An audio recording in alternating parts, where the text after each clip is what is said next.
durar y transcurrir.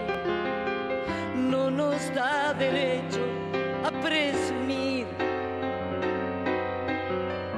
porque no es lo mismo que vivir, honrar la vida,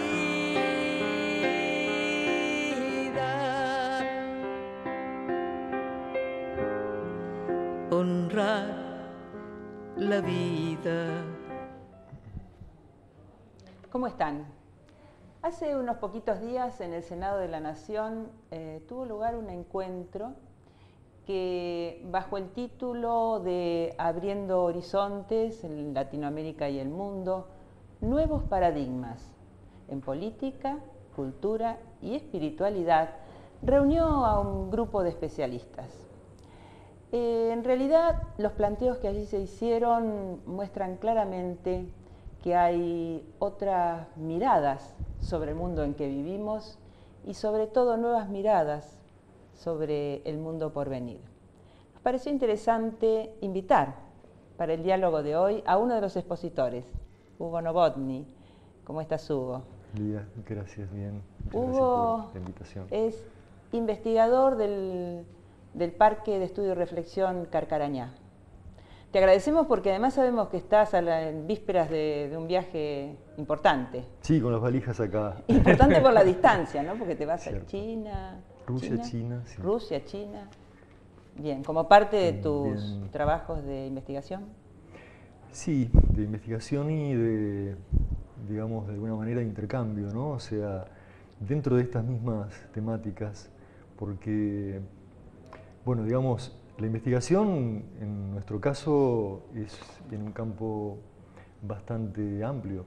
Justamente creo que lo que el título que decías de este evento refleja es un poco esa integralidad. O sea, en nuestros parques de estudio y reflexión, que son uno de los de las iniciativas, digamos, que puso en marcha Silo, el fundador del humanismo universalista, dentro de cuyas filosofías se enmarcan estas investigaciones y actividades, hay centros de estudios. Entonces, en nuestro parque hay un centro de estudios. Concretamente, digamos, para mí el tema que me lleva a todas estas cosas es el hecho de esa simultaneidad e interacción entre los cambios políticos y sociales que se van dando en el mundo en estas décadas, digamos, y sobre todo aceleradamente en los últimos años, y los cambios en la conciencia humana.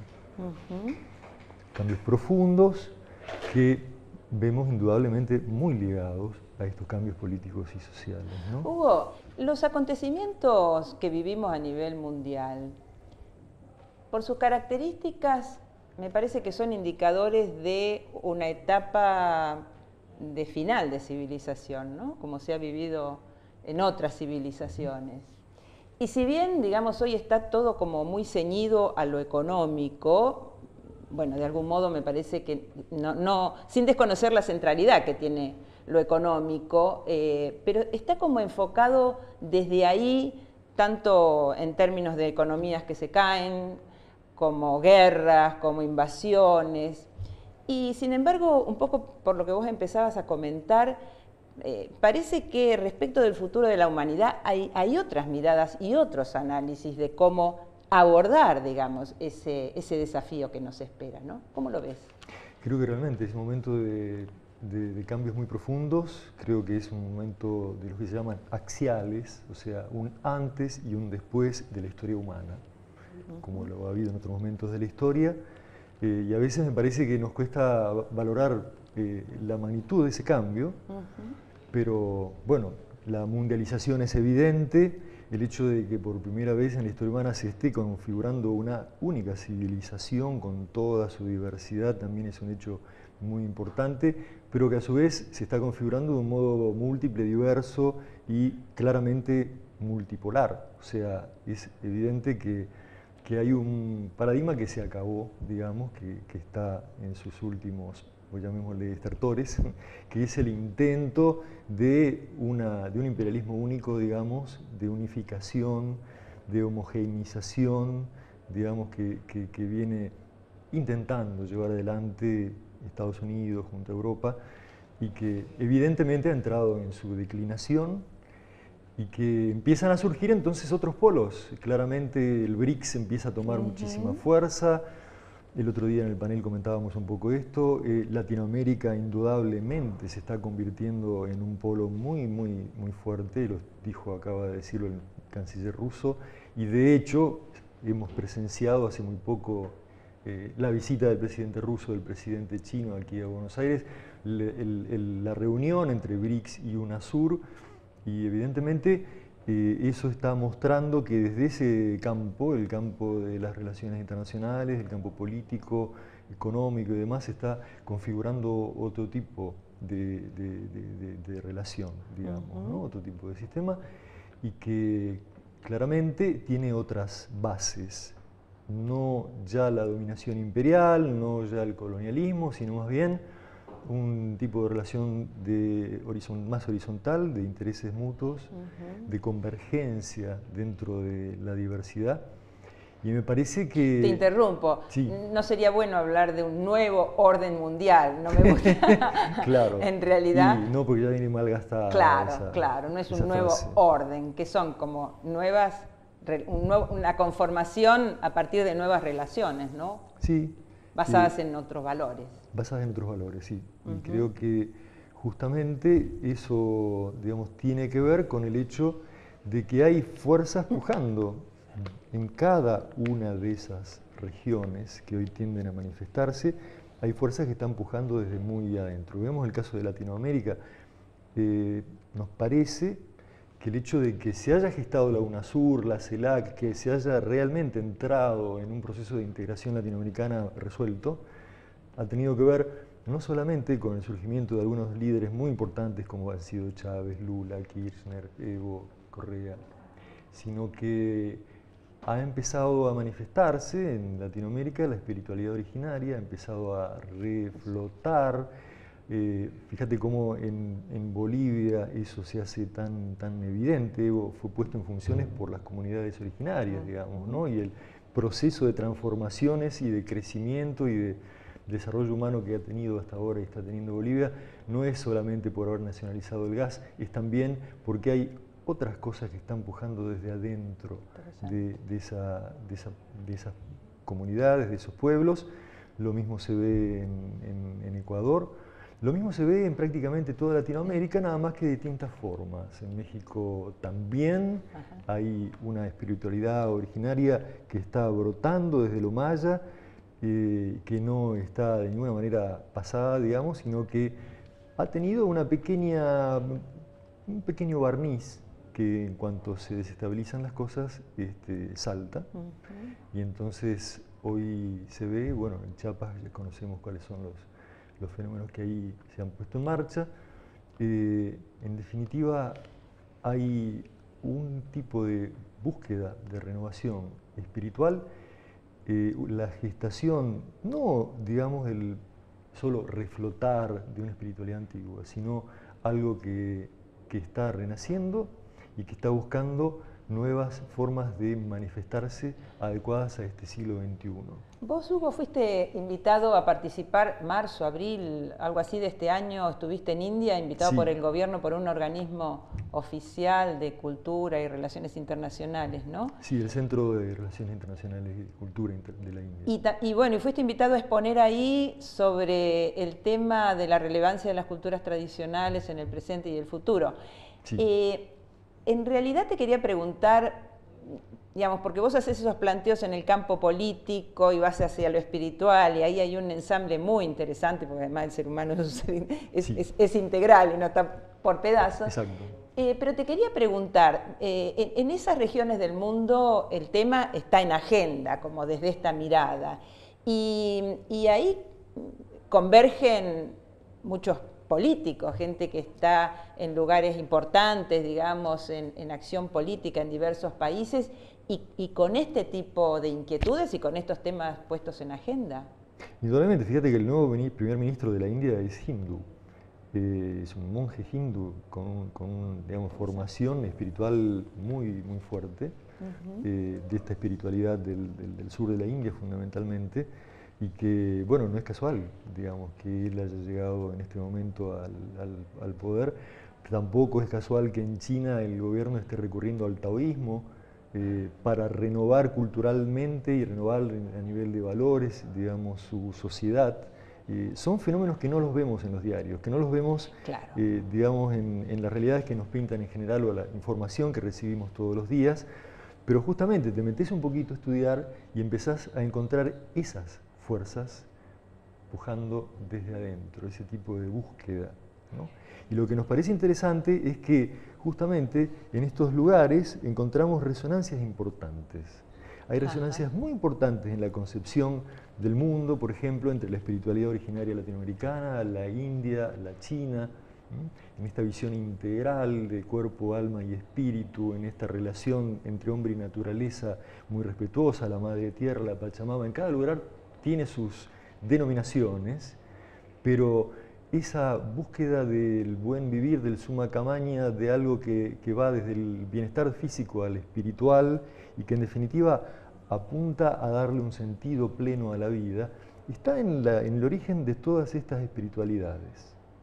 Entonces, me parece que no es casual que justamente esta renovación, este cambio de paradigma tan importante que se está produciendo, tenga estas raíces, tenga estos impulsos operando desde el fondo, desde adentro, digamos, de lo profundo, justamente en estos países que estamos hablando, en Latinoamérica, en India, en China, en Rusia, del mismo modo, ¿ves? Y entonces uno dice, bueno, pero es que nos tendremos que hacer todos budistas, taoístas. Bueno, eso te quería preguntar, porque el día del encuentro, del evento acá en el Senado, surgía de algún modo entre el público esa pregunta, ¿no? Porque se habla de una nueva espiritualidad, ¿no es cierto? Entonces, cuando se menciona, digamos, el tomar contacto con esas culturas tradicionales, milenarias, algunos se plantean, bueno, es que hay que ir hacia atrás. Y en realidad, ¿y cómo es eso de la nueva espiritualidad? ¿Es traer aquello acá o es una construcción nueva que sin duda reconoce el valor, digamos, de esos orígenes, ¿no? Creo que es abrir nuevamente el camino a una manifestación de lo profundo, a una manifestación de algo trascendental que viene de lo más profundo del alma humana, de la conciencia humana, y que ha tomado distintas formas en distintos momentos. Claro que hoy no podemos decir tenemos que hacernos de alguna religión, no tiene ningún sentido. Claro. El hecho de que haya, aún hoy, religiones universales que cubren distintas civilizaciones, que han surgido separadamente, fue parte de un ciclo de la historia humana. Eso ya hoy, fíjate que no estamos hablando de religiones, estamos hablando de espiritualidad. Exacto. Entonces, no se trata de volver a las religiones que han habido, sino de tomar lo más positivo de esas espiritualidades, que es esa búsqueda justamente de contacto con lo sagrado, pero en un nuevo contexto. En un contexto en donde ya no se trata de que todos nos hagamos de la misma y las demás son equivocadas, y esa división entre los que están en lo bueno y los que están en lo malo, que es la raíz de los conflictos más importantes que hay en este momento en el mundo. Fíjate, Gaza, ¿no? Así es. En muchos casos ese es el conflicto que está en su raíz. Entonces nosotros decimos que hay una gran necesidad de una nueva espiritualidad que rescate y permita que se manifieste lo mejor de cada cultura, sin, digamos, borrar su identidad, sino todo lo contrario, resaltando su identidad, pero con suficiente amplitud, generosidad, profundidad y flexibilidad, no una cosa estructurada, no una religión, sino un tipo de espiritualidad en donde cada uno pueda encontrar su lugar, su camino para ese contacto con lo sagrado, lo pueda encontrar colectivamente, y esa atmósfera profundamente inspiradora, porque justamente la característica que tiene la irrupción de lo trascendental es que inspira conjuntos humanos, no solamente personas, ¿no? Qué sé yo, un Einstein que se inspira y descubre una teoría de la relatividad, un Mozart que, ¿no? No inspiraciones solamente individuales, sino pueblos que se inspiran y que son capaces entonces de crear nuevos paradigmas. Porque si no es como impensable, si es de uno en uno, ¿no? Obviamente. Eso era un poco también la pregunta que tenía para hacerte, porque por un lado lo que describís, y hablamos de nuevos paradigmas en política, cultura, espiritualidad, esos nuevos paradigmas necesariamente tendrán en la práctica, creo, y confirmame o no, poner como valor central al ser humano, porque si hablamos de espiritualidad también estamos hablando de ese ser humano, y si hablamos de política estamos hablando de ese ser humano y de cultura, es decir, que hoy está en el discurso, pero en la práctica el ser humano no ocupa hoy el valor central, el lugar central como valor máximo, si no, no asistiríamos a hambruna, a tanta violencia, a tanta guerra, ¿no? A tanta cosa sin sentido. Entonces, esos nuevos paradigmas, yo sé un poco que en tu historia vos has estado en política, has sido candidato, has desarrollado incluso proyectos de ley de educación, o sea, es muy interesante, digamos, conversar con vos, porque no es que te pones en lo espiritual, digamos, y lo político es materia de otro. Me parece que justamente es lo que mejor aporte puede hacer. Digamos, esa mirada inclusiva, porque si no, ¿desde dónde? ¿Desde dónde te planteas una política totalmente nueva y diferente si no es parándote como en una nueva espiritualidad? Y desde dónde también podés desarrollar esa espiritualidad si no es en un contexto social y político que ponga condiciones para ese desarrollo, ¿no? Totalmente de acuerdo. Me parece que, ¿sabes? Esa característica, la del ser humano como valor central, la de la no violencia y la de una horizontalidad, digamos, es característica de esta nueva etapa, entiendo yo, del ser humano, en donde justamente lo divino, lo sagrado se manifieste desde el interior de cada uno, sin jerarquías y sin intermediarios. ¡Qué desafío! Imagínate, o sea, las religiones y el tipo de religiosidad que se dio en su momento correspondió con emperadores, con un tipo de verticalidad, ¿no?, en el gobierno de las personas, que también respondía a esa intermediación entre el hombre y Dios. Siempre había alguien que tenía que intermediar. Bueno, creo que eso es lo que está cambiando en el fondo. Y que fueron llevados a la propia organización de las religiones, ¿no? Completamente. Digamos, ese sistema se reprodujo, tal cual. Ajá. La cosa de la subordinación. Exactamente. Entonces es desde ahí que se está gestando lo nuevo, creo. Que si este tipo de nuevo paradigma de relaciones internacionales tiene posibilidad de funcionar, es porque haya una atmósfera espiritual nueva, justamente de esta horizontalidad, de este no querer imponerse los unos sobre los otros, ¿no?, que pueda prosperar. De la misma manera, la educación, una nueva educación puede prosperar solamente en planteos de aprendizaje conjunto entre educadores educando, entre adultos y niños, inclusive de niños inspirados que enseñan a los adultos, como lo profetizó en un momento Silo, ¿no?, que dijo serán los niños los que enseñen a los adultos en una nueva sensibilidad y en una nueva comprensión.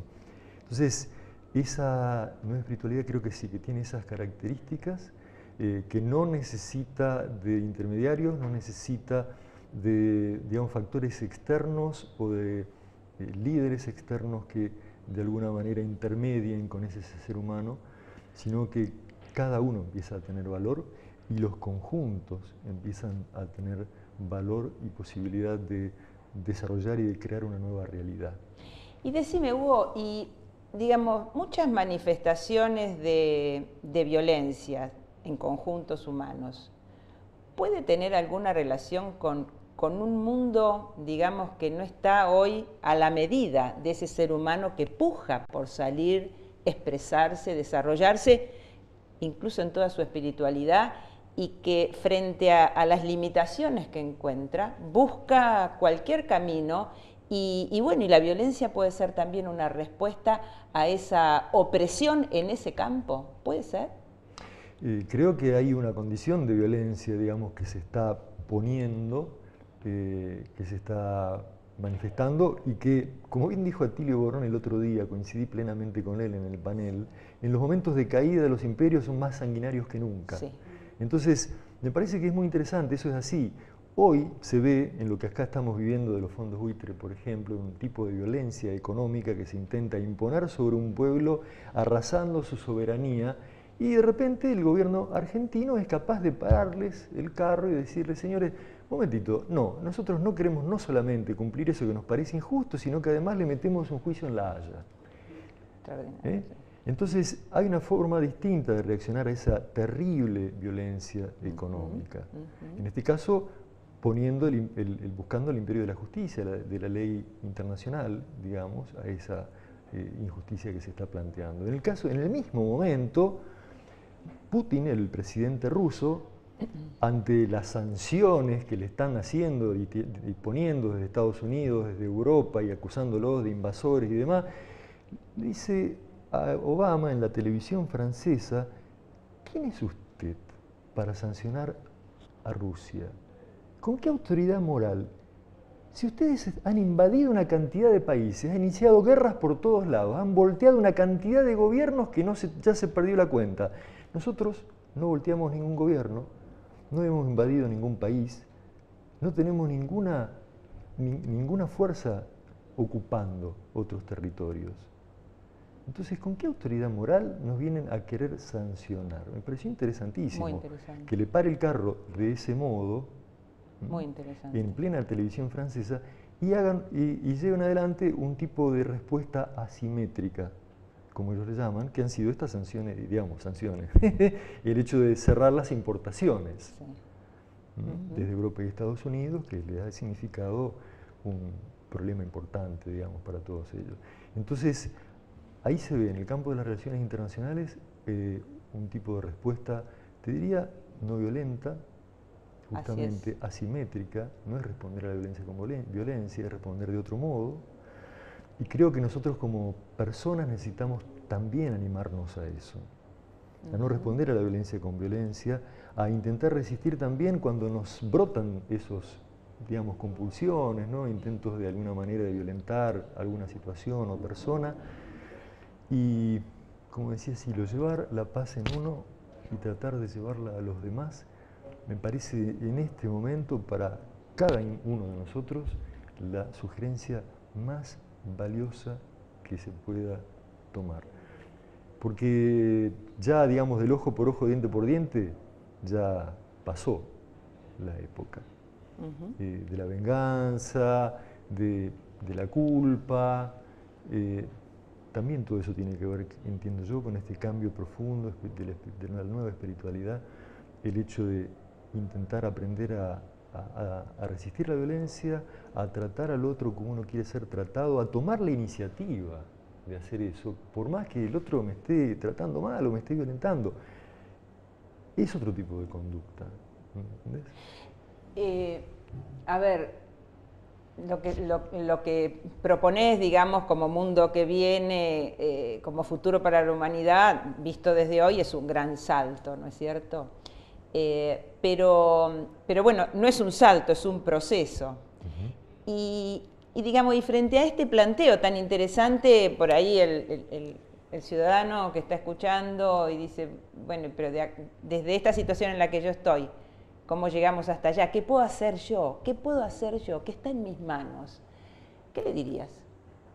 Creo que justamente es encontrar esa fuerza que está adentro de uno, en el corazón de uno, que es la que anima todo, es la que nos da vida y es la que permite que se manifieste lo mejor de nosotros.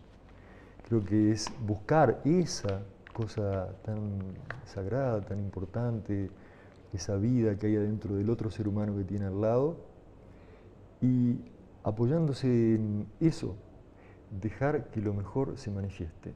Interesante. Entonces, que eso vaya tomando forma. Creo que hoy hay una cosa fundamental que tenemos ya en el plano generacional, los adultos, por hacer, que es el hecho de dejarle las mejores condiciones posibles para que estas nuevas generaciones, que vienen ya con una nueva sensibilidad, que vienen con mucho de todo esto que estamos de alguna manera anticipando, puedan convertirse verdaderamente, rápidamente, en los constructores de una nueva nación humana. universal. Y nosotros, bueno, ayudarles en la creación de esa atmósfera, en todo caso. Poner a su disposición lo que hemos aprendido, lo que tenemos, para que ellos hagan lo que les parezca con eso. Y aprender de ellos. Gracias, Hugo. Muchas gracias. Te deseamos muy buen viaje. Gracias. Y bueno, y por ahí a tu vuelta nos puedes hacer una visita y contarnos algo más sobre estos temas tan interesantes. Con mucho gusto. Te Gracias, despedimos. Lidia. Gracias y de ustedes Gracias me a todos. despido hasta la próxima semana. Chao. Eso de durar y transcurrir no nos da derecho a presumir, porque no es lo mismo que vivir, honrar la vida, honrar la vida.